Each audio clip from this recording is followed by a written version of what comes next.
Le président de la République, Alassane Ouattara, a achevé sa visite en Corée du Sud. Il a quitté Séoul ce jeudi après 4 jours de visite officielle. Le 9e Forum africain pour le développement s'est ouvert aujourd'hui à Marrakech au Maroc. C'est la première fois que ce forum se tient hors d'Addis Abeba en Éthiopie. Économistes, financiers et experts en développement se sont donné rendez-vous au Maroc pour asseoir une stratégie de mobilisation de fonds. La fermeture de la décharge d'Akwedo est imminente. L'État de Côte d'Ivoire se dote en ce moment d'un système intégré moderne des déchets solides. De nouveaux sites sont en construction dans le district d'Abidjan pour remplacer la décharge d'Akwedo. La coalition internationale intensifie ses frappes à Kobane dans le nord de la Syrie, mais ces frappes aériennes montrent leurs limites. Les djihadistes ont pris possession de plus d'un tiers de la ville de Kobane. Voilà pour le sommaire. Mesdames et messieurs, bonsoir. À suivre également dans ce journal, le dossier du jeudi. Nous nous intéressons aujourd'hui à l'environnement autour des établissements scolaires.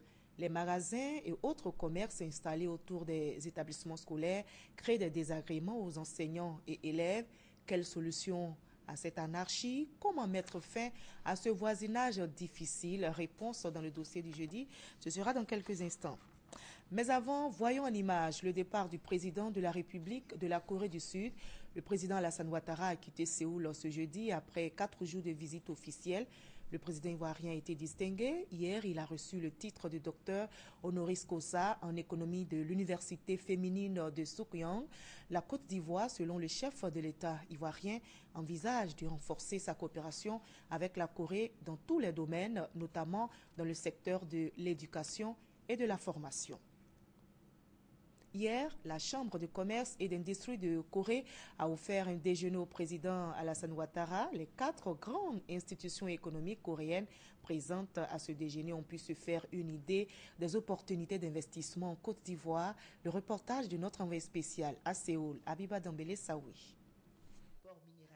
Le président de la République était l'invité de 4 grandes institutions économiques coréennes. La Fédération des industries coréennes, l'Association du commerce international, la Chambre de commerce et d'industrie et la Fédération des PME-PMI. Une tribune pour faire la promotion de l'attractivité de la Côte d'Ivoire. Et c'est le ministre du Commerce, de l'Artisanat et des petites et moyennes entreprises, Jean-Louis Billon, qui a été le premier à exposer sur les potentialités de la Côte d'Ivoire devant les investisseurs coréens. La Côte d'Ivoire, sous le leadership de son président, M. Alassane Ouattara, s'est remise au travail et veut résolument prendre sa part dans une économie mondiale qui se diversifie, se globalise et se réajuste. Investir en Côte d'Ivoire, c'est avoir accès aux investisseurs et un marché régional de plus de 300 millions d'habitants que représente la CEDEAO. Le gouvernement ivoirien est conscient du savoir-faire technologique coréen et souhaite pouvoir bénéficier de cette expertise pour stimuler l'émergence de son économie. C'est dans cette optique que nous vous invitons à participer pleinement au développement économique et social de la Côte d'Ivoire, émergente à l'horizon 2020. Un film institutionnel de 8 minutes a été présenté par le CPC pour appuyer les propos du ministre Jean-Louis Billon, et puis ce fut au tour du président Alassane Ouattara de prendre la parole pour convaincre les opérateurs économiques coréens. La Côte d'Ivoire a un cadrage macroéconomique de qualité, taux d'inflation très faible, un taux de croissance élevé, un ratio de dette PIB aux alentours de 40%, et un système financier assaini. Également, toute la réglementation, que ce soit financière ou bancaire, est également libérale. Nous avons mis en place de nouveaux codes qui sont très attractifs, que ce soit un code général des investissements ou un code minier, un code pétrolier. Par conséquent, toutes ces opportunités font que la Côte d'Ivoire est un pays très attractif. En 1960-61, la Corée, en réalité, la Côte d'Ivoire et notre voisin, le Ghana, avait pratiquement le même niveau de revenus par tête d'habitant, c'est-à-dire à peu près $100. Aujourd'hui, la Corée a un revenu par tête d'habitant, je crois, d'à peu près $28 000. Et la Côte d'Ivoire et le Ghana ont à peine $2 000 par tête d'habitant. C'est dire à quel point la croissance a été spectaculaire dans ce pays. Notre vœu le plus cher, c'est que vous acceptez de nous accompagner dans cette voie vers la prospérité, car la Côte d'Ivoire a maintenant tourné la page de la crise. Le président Alassane Ouattara a terminé ses propos en rendant un vibrant hommage à la présidente de la République de Corée, puis au secrétaire général de l'ONU, Ban Ki-moon, et à son ancien représentant Yoon Ji-choi, et qui ont contribué à faire de la Côte d'Ivoire un pays qui a retrouvé la paix et la prospérité, un pays qui voudrait s'inspirer de l'exemple de développement de la Corée, qui est passé de statut de bénéficiaire à celui de donateur. Le Premier ministre Daniel Kablan-Duncan est aussi à l'étranger, en mission aux États-Unis d'Amérique. Il a rencontré aujourd'hui la direction générale du Fonds monétaire international.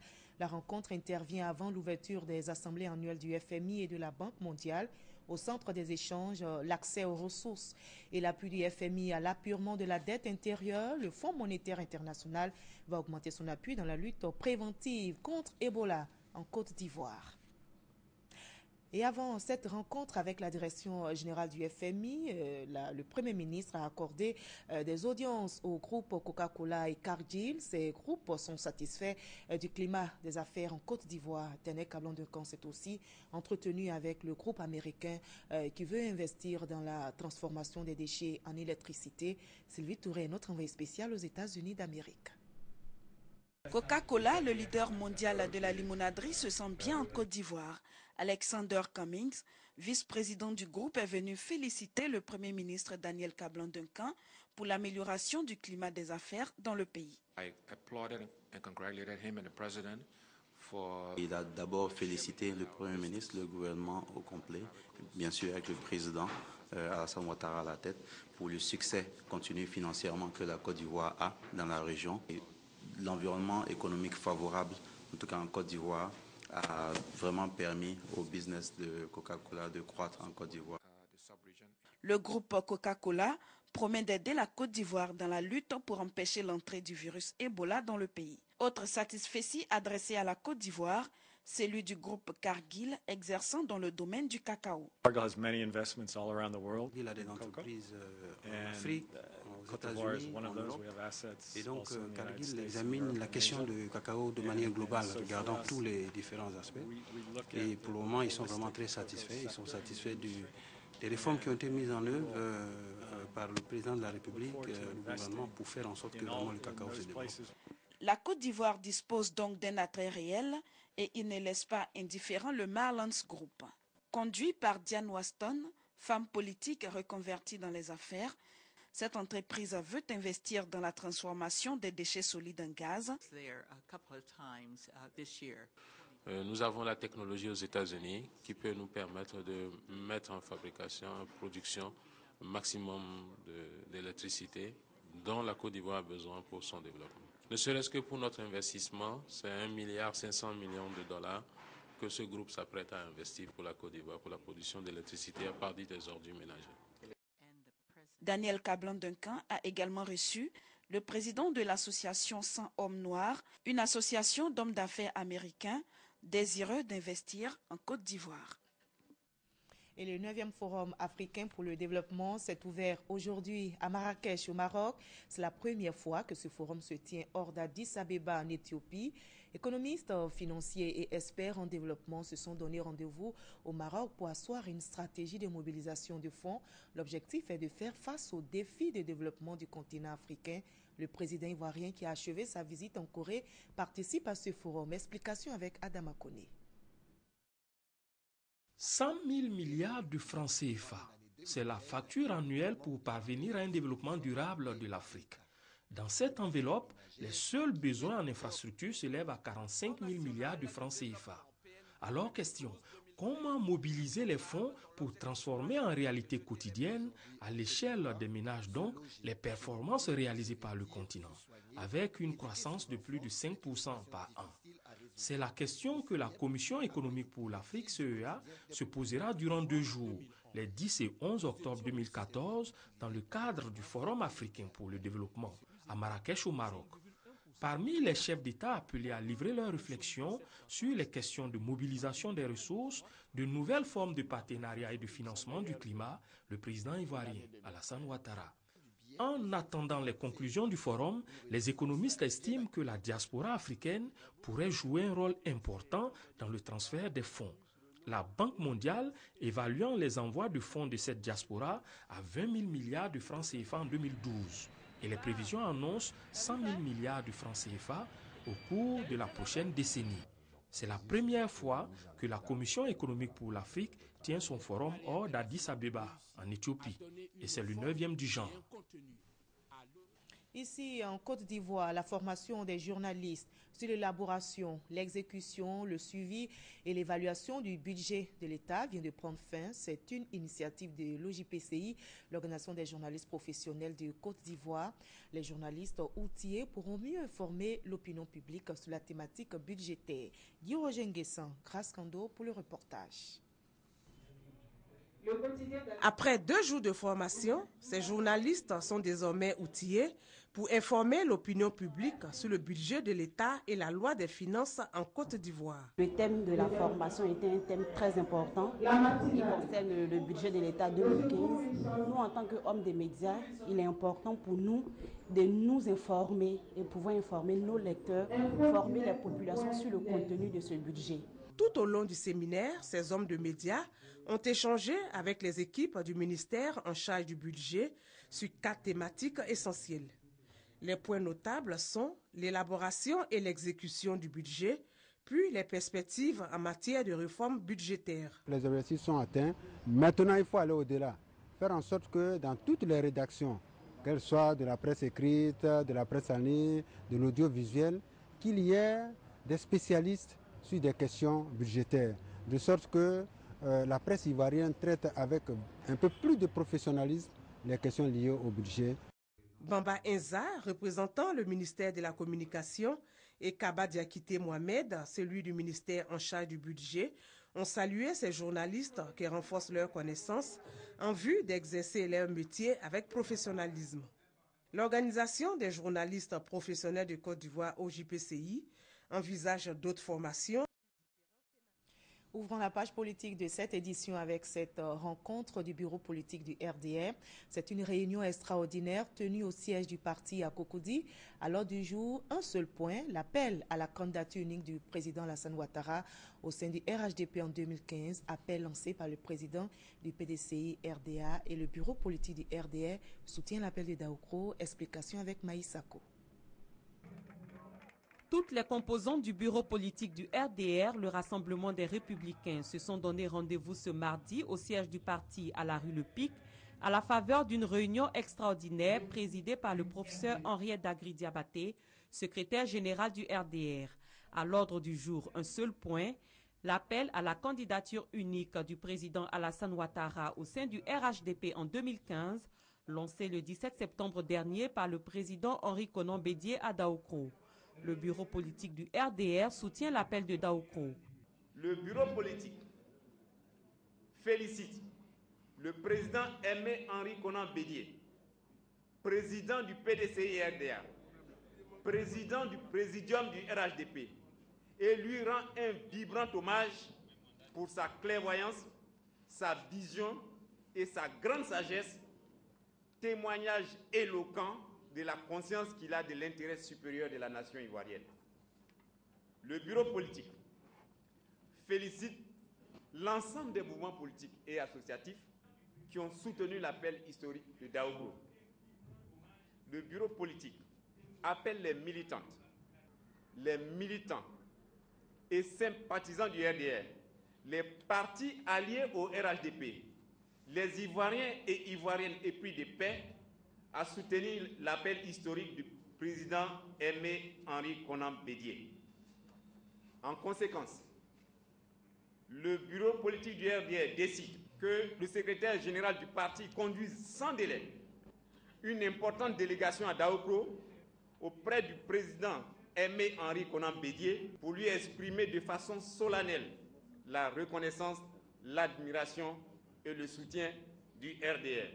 La réunion du bureau politique du RDR a aussi été l'occasion de faire le point de la mise en œuvre des décisions relatives à la restructuration du parti.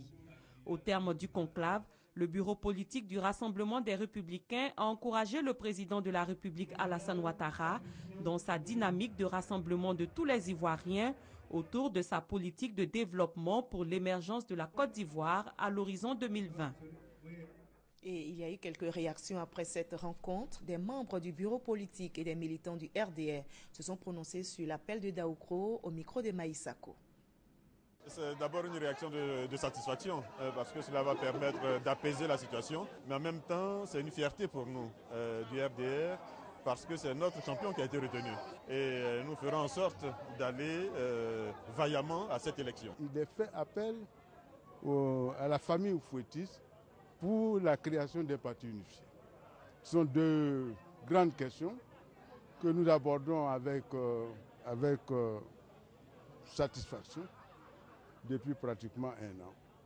Et nous soutenons l'appel historique de Daoukro dans tout son ensemble, la paix aux Ivoiriens, le développement aux Ivoiriens d'abord, une politique plus saine que de faire la politique politicienne. La mobilisation doit se sentir à tous les niveaux.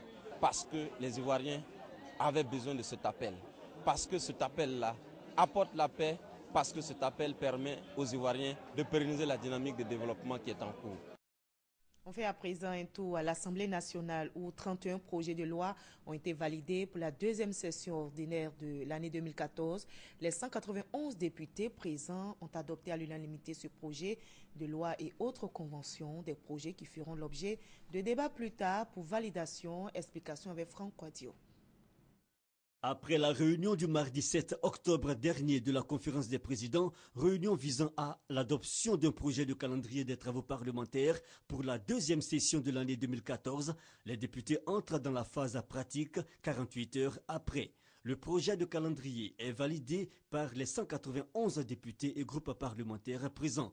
Ce sont 31 projets et textes de loi qui seront pour le reste de l'exercice 2014 explorés par les représentants du peuple. On a entre autres 15 projets autorisant le président de la République à ratifier traités, chartes et autres conventions, et aussi un autre projet portant sur le financement et le budget 2015, sans oublier celui modifiant le bureau central de la Commission électorale indépendante CEI. Nous l'avions adopté parce qu'il y a beaucoup de choses, de bonnes choses concernant la Côte d'Ivoire, surtout la hausse qui permet de créer un certain équilibre au niveau de chaque secteur de l'économie ivoirienne. Et donc ça a été un plaisir pour nous de retrouver la plupart des secteurs de l'économie dans ce budget-là. Et nous l'avions adopté à l'unanimité. Session orale ou session d'information du travail en perspective, les parlementaires se disent déjà en ordre de bataille. Le groupe de travail sur l'utilisation de mercenaires comme moyen de violer les droits de l'homme et d'empêcher l'exercice du droit des peuples à disposer d'eux-mêmes effectue depuis le 6 octobre dernier une visite en Côte d'Ivoire. La délégation conduite par la présidente du groupe de travail, Patricia Arias, a échangé avec le ministre d'État, ministre de l'Intérieur et de la Sécurité, Ahmed Bakayoko. Les échanges ont porté sur les lois régissant les sociétés militaires et de sécurité privée en Côte d'Ivoire, les mesures prises pour empêcher l'entrée d'étrangers dans le but de se livrer à des activités liées au mercenariat. 37 ONG et associations de la santé viennent de recevoir une subvention de 150 millions de francs CFA de la part du ministère de la Santé et de la lutte contre le sida. Avec cette subvention, ces ONG et associations pourront accompagner efficacement le ministère de la Santé dans sa politique et sa mission sanitaire publique. Le reportage de Kone Pagassoro. Le ministère de la Santé et de la lutte contre le sida, conscient qu'un soutien financier aux ONG et associations de santé permettra d'améliorer la qualité des services dans les centres de santé, décide avec l'appui des partenaires au développement d'offrir à 37 organisations de la société civile sanitaire une subvention de 150 millions de francs CFA. Par ce geste, le ministère de la Santé et de la lutte contre le sida entend renforcer les capacités du système de santé à répondre aux besoins des populations. Pour Dr Kwame Désiré, conseiller technique chargé des ONG au ministère de la Santé et de la lutte contre le sida, il s'agit d'encourager les ONG et associations de la santé à accompagner le ministère de la Santé dans sa mission sanitaire publique, mais aussi susciter l'organisation d'une campagne de sensibilisation efficace contre la fièvre hémorragique à virus Ebola. Pour les responsables de la santé et de la lutte contre le sida, le ministère alloue chaque année une subvention d'un montant global de 150 millions de francs CFA aux ONG et associations exerçant des activités de santé. Cette année, sur les 216 ONG et associations de santé agréées au ministère de la Santé et de la lutte contre le sida, 37 retenus par le ministère à travers des critères préétablis bénéficient de cette subvention. La fermeture de la décharge d'Akwedo est imminente. L'État de Côte d'Ivoire se dote en ce moment d'un système intégré moderne de déchets solides. De nouveaux sites sont en construction dans le district d'Abidjan pour remplacer la décharge d'Akwedo. Mais comment avancent les travaux? Le ministre de l'Environnement, de la Salubrité urbaine et du Développement durable vient d'effectuer une visite de terrain. Il s'est rendu sur 5 sites. Le reportage de Serge Koléa. 3 centres de groupage des ordures et 2 centres d'enfouissement technique constituent les premiers maillons du système de gestion intégré mis en place par le gouvernement ivoirien en vue de gérer efficacement et de façon moderne la question des déchets solides ménagers et assimilés dans le district d'Abidjan.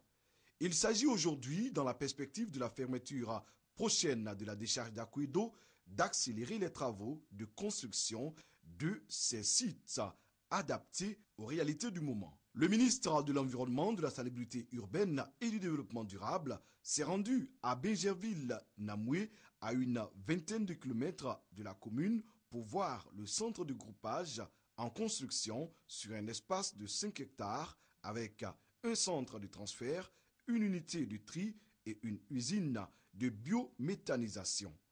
Le centre d'enfouissement technique d'Atiekwa est lui situé sur la route d'Alépé à l'est du district d'Abidjan. Le ministre Alakwa Doremi et sa délégation ont visité également le centre d'enfouissement technique de Koussiouin, 43 km au nord d'Abidjan. Comme sur les autres sites, les travaux avancent bien. Dernière étape de cette tournée du ministre Alakwa Doremi, le centre de groupage de Port-Bouilly. Il fallait que nous ayons un opérateur qui soit capable techniquement et financièrement de gérer les ordures ménagères sur Abidjan. Un appel d'offres a été lancé et c'est un opérateur américain qui a été du nom de Wise qui a été retenu. Et il fallait donc que pour qu'il puisse commencer, l'État puisse remplir sa part, qui est de mettre à sa disposition un certain nombre d'infrastructures. Ce plan a prévu qu'il y ait des centres d'enfouissement technique qui, eux, sont des infrastructures de salubrité où on envoie les déchets, mais dans des conditions de santé, d'hygiène et environnementale qui soient absolument acceptables. En principe, lorsque vous allez sur un centre d'enfouissement technique, vous ne voyez ni mouches ni déchets. Et c'est ce qui doit se passer. Centres de groupage et centres d'enfouissement technique devront être opérationnels début 2015. Bientôt, la décharge d'Akwedo ne sera plus qu'un lointain et vieux souvenir. Le site sera réhabilité afin d'offrir aux populations un mieux-être environnemental. Place à présent au dossier du jeudi.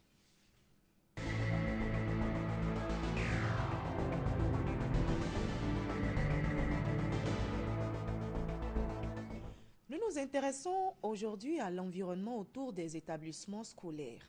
Les magasins et autres commerces installés autour des établissements scolaires créent des désagréments aux enseignants et élèves. Quelle solution à l'anarchie?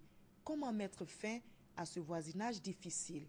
Réponse dans le dossier du jeudi signé Konemoussa, Serge Koléa. Au milieu de cette file de magasins, l'entrée du groupe scolaire Satigui Sangari. Nous sommes dans la commune d'Adjamé. L'établissement baigne dans une ambiance de marché. Élèves et enseignants se frottent quotidiennement à cet environnement pas du tout propice à leur épanouissement. L'accès est véritablement difficile. Le portail est bouché par les commerçants. Nous sommes impuissants devant la situation. À quelques mètres de là, les lycées Nanguya Brougua et Harris vivent les mêmes réalités. Un désordre qui cause bien de désagréments. Des vendeurs qui vantent le prix de leurs marchandises. Il y a des broyeuses, des conteneurs, un mini-marché. Nous sommes entourés de bruit. Toujours dans la commune d'Adiamé, l'entrée principale du groupe scolaire Série Corée a été purement et simplement fermée au profit de magasins et autres activités de commerçants. De l'autre côté, derrière, une petite entrée qui avait été érigée là-bas, des magasins encore ont commencé à sortir de terre. Ça nous inquiète énormément. Un jour, la mairie vient nous donner des papiers de quitter, qu'on ne veut plus de magasins aux alentours des écoles.